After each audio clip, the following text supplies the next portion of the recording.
o tema é a consciência da morte. Então, assim, eu preciso entender que tipo de consciência eu tenho de morte. Por exemplo, eu acho que se tornou muito comum a gente achar que a tristeza é pecado. É ou não é? Fala assim, não, eu não posso chorar porque eu sou cristão. Eu não posso sentir o baque das coisas porque Cristo veio para trazer alegria. Senão eu vou mostrar que a minha fé é pequena. Mas tem um texto que é chave para a gente, em Eclesiastes 3, de 1 a 4, que vai dizer que não. Eu vou pedir para alguém abrir para a gente em Eclesiastes 3, de 1 a 4, e outra pessoa abrir no Salmo 30, verso 5. Quem abrir o texto de Eclesiastes, levanta a mão para falar no microfone. Eclesiastes 3, de 1 a 4. Para tudo há uma ocasião certa. Há um tempo certo para cada propósito debaixo do céu. Tempo de nascer e tempo de morrer. Tempo de plantar e tempo de arrancar o que se plantou. Tempo de matar e tempo de curar. Tempo de derrubar e tempo de construir. Tempo de chorar e tempo de rir. Tempo de prantear e tempo de dançar. Para mim, a gente já ouviu esse texto muitas vezes, mas eu acho transformador perceber que a Bíblia está dizendo que a sua vida não vai ser um mar de rosas. Já parou para pensar nisso? A Bíblia está dizendo que há tempo de choro, que há tempo de afastar, há tempo em que a gente vive crises. E a gente precisa considerar isso para viver melhor, porque muitas vezes a gente luta contra as situações da nossa vida. Muitas vezes a gente não aceita o momento que a gente está vivendo. Não quer dizer que é para você mergulhar em crise e deixar aproveitar aquilo. Não é isso. Mas, apesar da luta contra as crises desse mundo, você precisa aceitar que muitas vezes nós temos que passar por alguns momentos de crises, de dor, de luta, justamente para amadurecer, para aprender, para crescer. Só que Salmo 30, verso 5, diz o quê? Pois a sua ira só dura um instante, mas o seu favor dura a vida toda. O choro pode persistir uma noite, mas de alegria mas de manhã irrompe a alegria. Isso, ao anoitecer pode vir o choro, mas a alegria vem pela manhã. O Salmo vai lembrar para a gente que o choro não pode ser eterno. Então, quando a gente passa por momentos tristes, principalmente quando esses momentos são a perda de alguém que a gente ama, tudo bem chorar, tudo bem se sentir triste, porque a não ser que você seja um robô, você vai tomar o baque. Mas eu preciso entender que a vida segue, a vida continua, e eu preciso parar de alimentar o choro. A gente faz isso.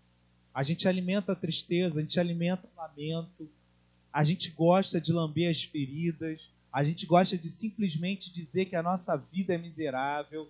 E às vezes a gente se tranca nesses contextos porque a gente vai alimentando a ferida em vez de deixar que ela cicatrize. Para mim, tanto a perda de alguém amado quanto as outras dores vão nos revelar algo muito sério que a gente precisa perceber.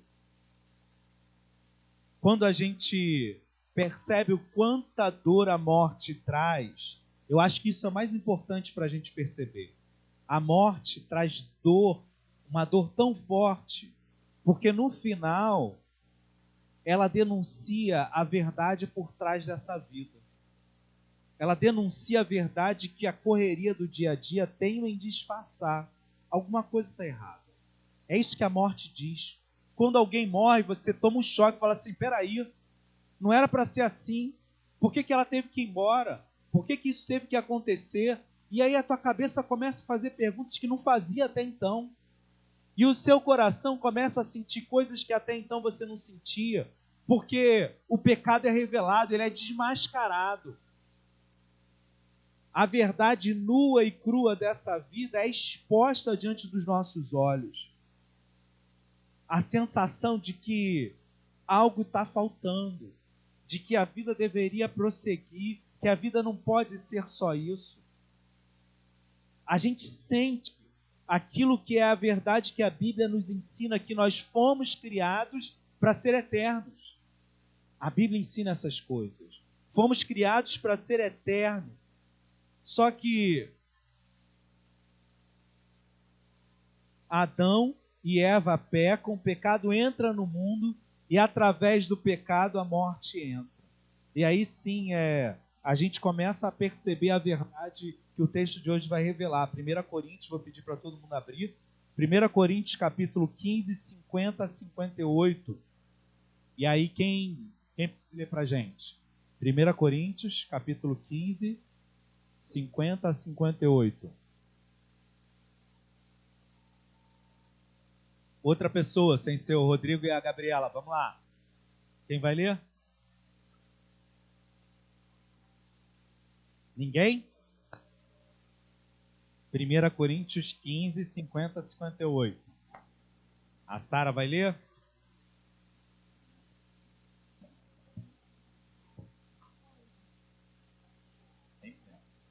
Meus irmãos, o que eu quero dizer é isto. O que é feito de carne e de sangue não pode ter parte no reino de Deus. E o que é mortal não pode ter imortalidade. Escutem Para bem. um pouquinho, Sara. Olha o que o texto está dizendo já para a gente deixar nossa cabeça funcionar. A carne e o sangue não podem herdar o reino dos céus. O pecado entrou no mundo. O reino dos céus é santo. Esse foi o corte que o pecado fez. Ele nos separou eternamente de Deus. Para estar com Deus, a carne e o sangue não podem mais estar presentes, porque eles são aquilo que encerra o pecado, é o nosso corpo.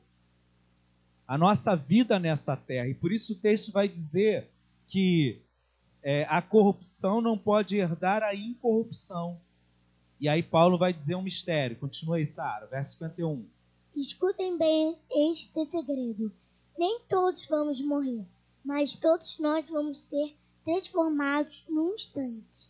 Num abrir e fechar dos olhos, quando tocar a última trombeta, ela tocará os mortos, serão ressuscitados como seres imortais. E todos nós seremos transformados. Pois esse corpo mortal precisa se vestir com o que é imortal. Este corpo que vai morrer precisa se vestir com o que não pode morrer.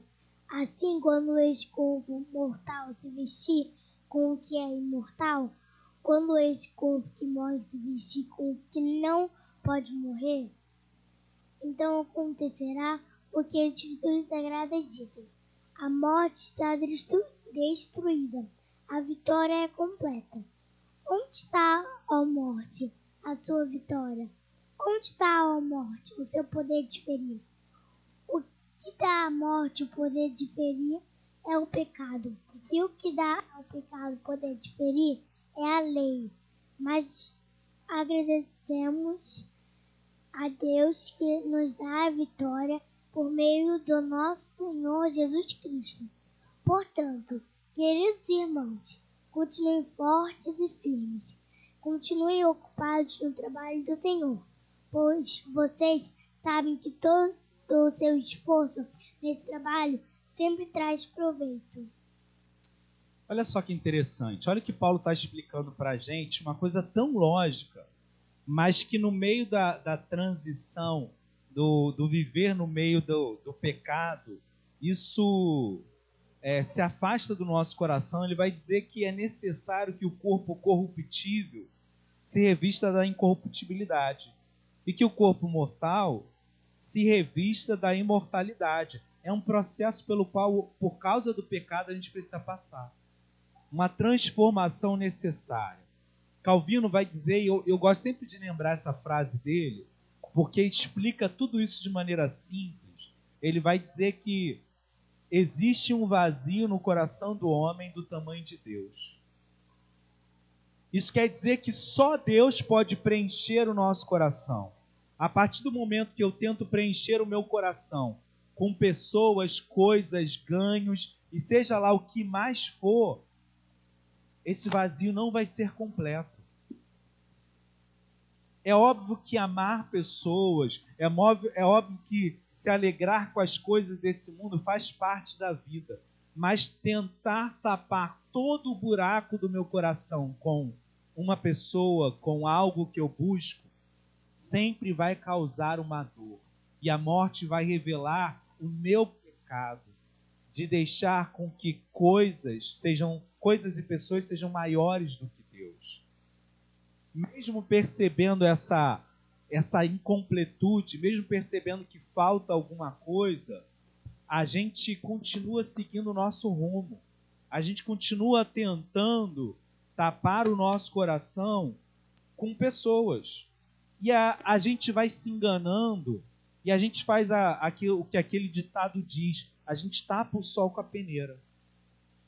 Tenta segurar a água com a peneira. Dá para fazer isso? Não dá. Por isso que dói tanto no nosso coração. É verdade, Deus nos fez para as relações, elas são naturais. E amar pessoas e sentir falta delas é natural também da gente. Deus nos fez para nos relacionar. Só que quando essa dor dói ao ponto de nos arrebentar, é porque a relação com Deus está fraca demais. Não é forte o suficiente para me manter, para tapar os buracos que eu sinto. Salmo 39, verso de 4 a 5 diz assim: dá-me a conhecer, Senhor, o meu fim, e qual é a soma dos meus dias, para que eu reconheça a minha fragilidade. Deste aos meus dias o comprimento de alguns palmos. A tua presença, o prazo da minha vida é nada. Na verdade, todo homem, por mais firme que esteja, é pura vaidade. Com efeito, passa o homem como uma sombra e em vão se inquieta. Amontoa tesouros e não sabe quem os levará. Olha só que texto revelador daquilo que a gente faz todos os dias. A gente não percebe a nossa fragilidade. A gente não percebe o quanto Deus pode ser a resposta para tantas coisas. Paulo, quando começa a perceber isso, eu não sei se você conseguiu acompanhar o texto, mas para mim, quando ele começa, parece que ele está explicando coisas que são teóricas, tudo bem, que talvez não sejam suficientes na teoria para acalmar o nosso coração. Quando ele fala que o corruptível deve se revestir de incorruptibilidade, mas quando ele chega ao resultado prático disso, parece que ele dá um grito de exaltação. Ele para o texto e fala assim: tragada foi a morte pela vida. E ele continua dizendo assim: não, tragada foi a morte pela vitória. Onde está, ó morte, a tua vitória? Eu imagino Paulo sozinho no cômodo, escrevendo. De repente ele se levanta, animado, diante de uma informação tão forte. Deus venceu a morte. E ele fala: onde está a morte? A tua vitória, e agora? Quem é que você vai enfrentar agora? Quem é que você vai trazer mais dor? Porque o meu coração é de Cristo. Eu imagino Paulo se exaltando de alegria. Ele fala: onde está, ó morte, a tua vitória? Onde está, ó morte, o teu aguilhão? A tua lança para me machucar? Porque agora que eu conheço a Cristo, você não tem mais poder sobre mim. Agora que Cristo me conhece, você não pode mais me ferir. Eu ainda me entristeço, eu ainda sofro, mas a sua vitória, o seu poder foi completamente tragado.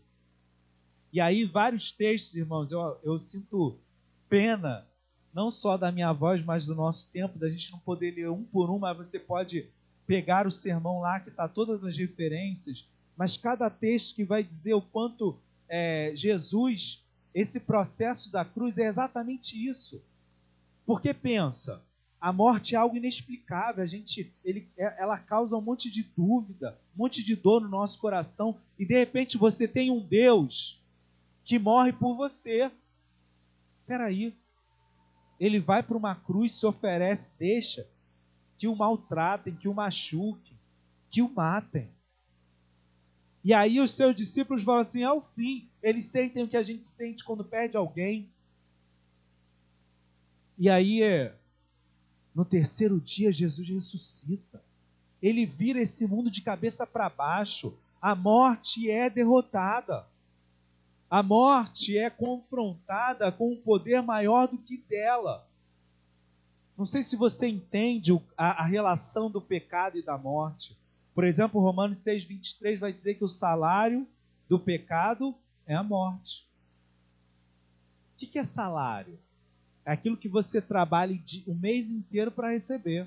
Aquilo que você merece, por justa honra.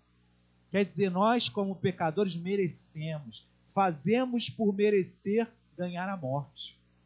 Morte física, morte espiritual, morte no nosso coração.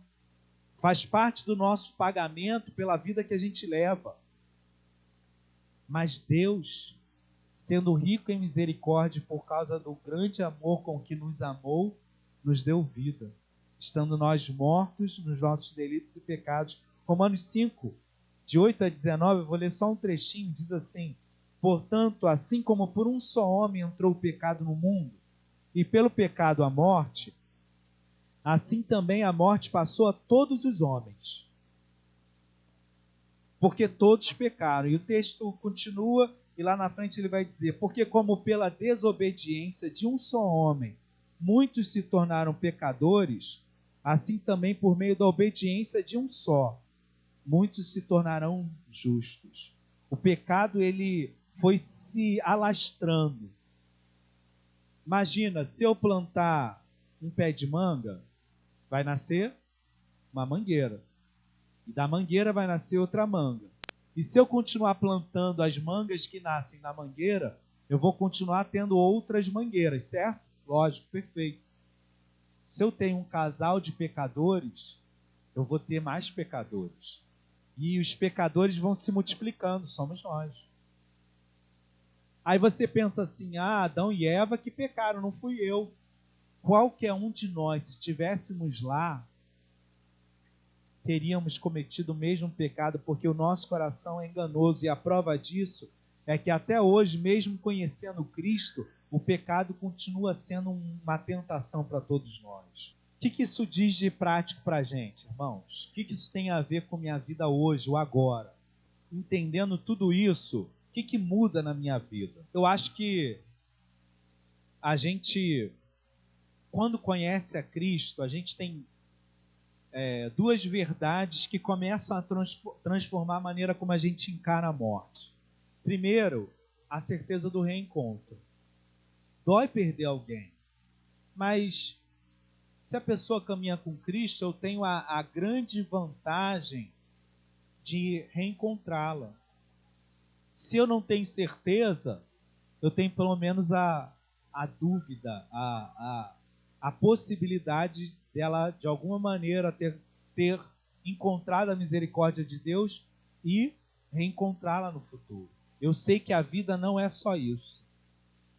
E mais do que isso, eu também tenho o consolo do Espírito sobre a minha vida, que me preenche e, de alguma maneira, muda as minhas percepções. Mas, mais do que isso, eu começo a olhar para Cristo e eu percebo que Ele sabe qual é a dor da morte. Você sabia que só existem 2 relatos de que Cristo chorou além?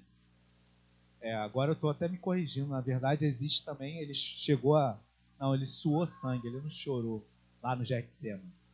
Mas existem 2 versículos que dizem: Jesus chorou. O primeiro, os 2 têm referências à morte. O primeiro é quando ele, diante do túmulo de Lázaro, ele é impactado por essa realidade, ele chora, porque Lázaro morreu. A segunda vez é também por causa da morte, porque diante de Jerusalém, ele chora e fala: Jerusalém. Ele estava diante da morte espiritual do seu povo. Se você soubesse, aquele que te oferece a vida, se você conhecesse o dom que eu tenho para te dar. Jesus chora exatamente por causa da morte, porque ele sabe o peso que a morte causa, porque ele mesmo sentiu.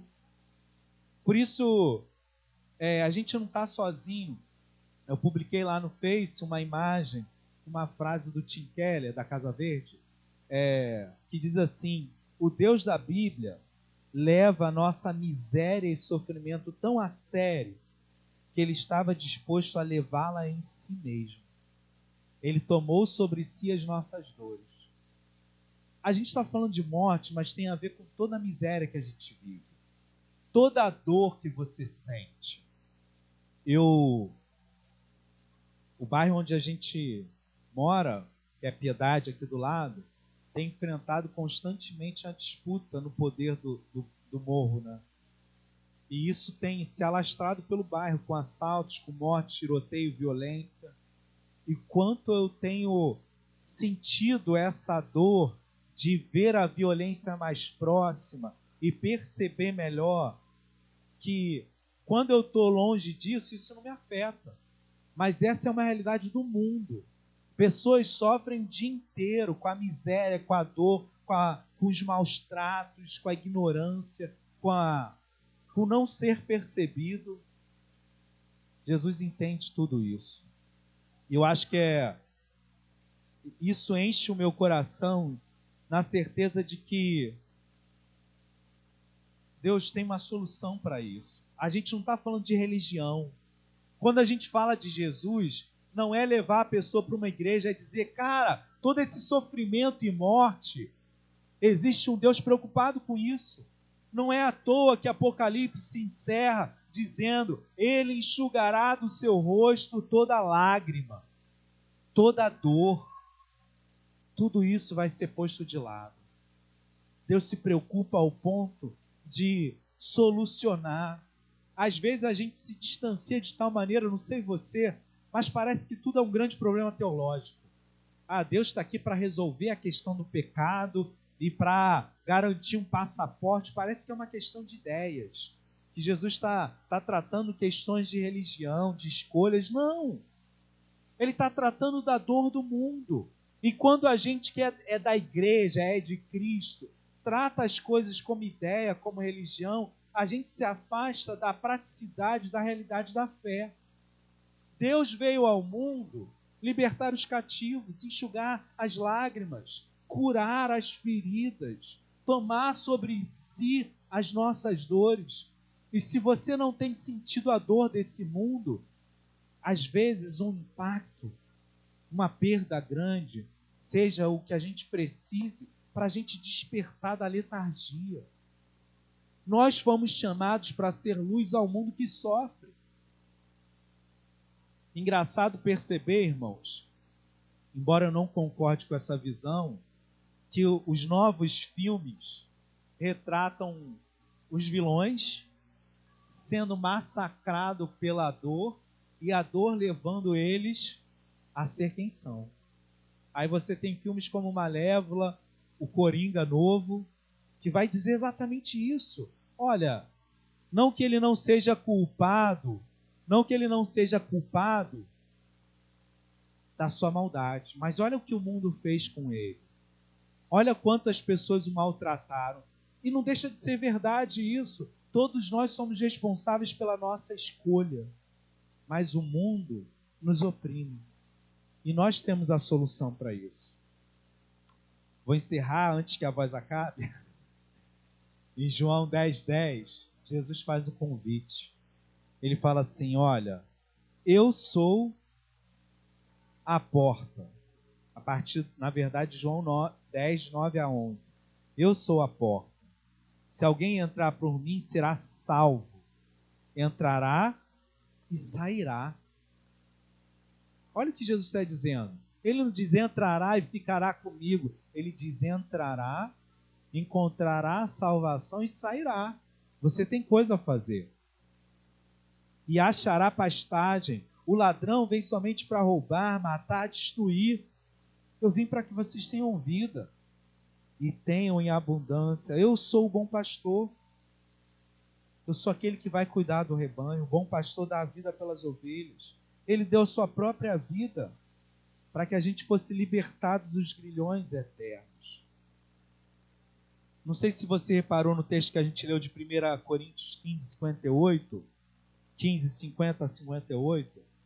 Ele está falando de incorruptibilidade, temas que parecem transcendentes demais, distantes demais, mas no 58 ele fala algo diferente. Ele parece que está falando de outra coisa. O texto diz assim, versos 57 e 58. Graças a Deus que nos dá a vitória por intermédio do nosso Senhor Jesus Cristo. E aí continua. Portanto, vocês entenderam isso? Entenderam que vai acontecer a morte, vai acontecer a dor, mas é um processo, eu estou no controle disso. Eu vou curar você. Portanto, meus amados irmãos, sede firmes, inabaláveis e sempre abundantes na obra do Senhor, sabendo que no Senhor o vosso trabalho não é vão. Espera aí, o que isso tem a ver com vida e morte? O que isso tem a ver com vida e morte? Tem a ver que Jesus não nos chamou para ficar sentado na igreja. Ele não nos chamou para a nossa fé ser algo pessoal e escondido. Ele nos chamou para ser militantes, trabalhando no Senhor para que o mundo conheça a solução para a dor. Não é a polícia, não é direitos humanos, não é nada disso. Essas coisas podem estar na pauta da nossa luta como paliativos, mas jamais podem substituir a verdadeira solução. A verdadeira solução, a definitiva, sempre será Jesus Cristo. Sempre a continuação da nossa fé será viver no meio de uma comunidade que chama outros para serem curados, para serem cuidados, para serem tratados. A nossa fé sempre será vazia se ela se limita a quem eu sou e ao que recebo de Cristo. A minha fé sempre vai ser inoperante se ela se resume a quem eu sou e ao que eu recebo de Cristo. Mas a minha fé sempre será abundante, sempre será operosa, seu anseio ir de encontro a um mundo que não sabem essas verdades, que sofre, que não tem quem lhe acuda. Ore por alguém, interceda por alguém, estenda a sua mão para alguém que sofre. O meu desafio seria que a gente entendesse que Deus é a relação central da nossa vida e que no meio do tempo de choro ou de riso, eu busque a dependência do Senhor como centro que traz razão e traz sentido a quem eu sou. Mas mais do que isso, a gente precisa ir para o mundo. Se depois de uma mensagem dessa, eu não sentir o desejo, a necessidade de ir ao mundo, eu desisto. Eu posso ir para casa e assistir o culto pela internet, porque eu só estou procurando paliativos para o meu coração. Eu fiquei pensando, a gente tem deixado esses folhetins no banco, né, justamente para te obrigar, para te forçar a levar, porque ninguém quer levar. A gente não quer, vamos falar a verdade, isso é incômodo, a gente não tem para quem entregar, a gente não quer ser um chato falando de Jesus para alguém. Mas quantas oportunidades talvez a gente não tenha de dar isso aqui? Talvez se eu deixar no meu carro e alguém me pedir um dinheiro, eu possa dar R$1 com um folheto. Talvez se eu estiver andando na rua, eu possa simplesmente botar na caixinha de correio, no caminho para o ponto, ou para comprar um frango, ou sei lá, ou no meu caminho para casa. Será que Deus não pode usar um folheto? Eu sei que não é a melhor ferramenta, e não é, irmãos. A melhor ferramenta é você. A melhor ferramenta para alcançar vidas é você. Mas talvez isso aqui seja um motivador para Deus começar a mover corações que estão endurecidos, a começar pelo nosso. Lembra do que eu falei da frase do Ronaldo Lidório? Que a vitalidade de uma igreja, quantas pessoas tem, quantas coisas nós fazemos, como é que a gente está vivendo, depende da vitalidade da nossa fé. A gente precisa urgentemente atentar e trabalhar para que essas coisas mudem, a começar em nós.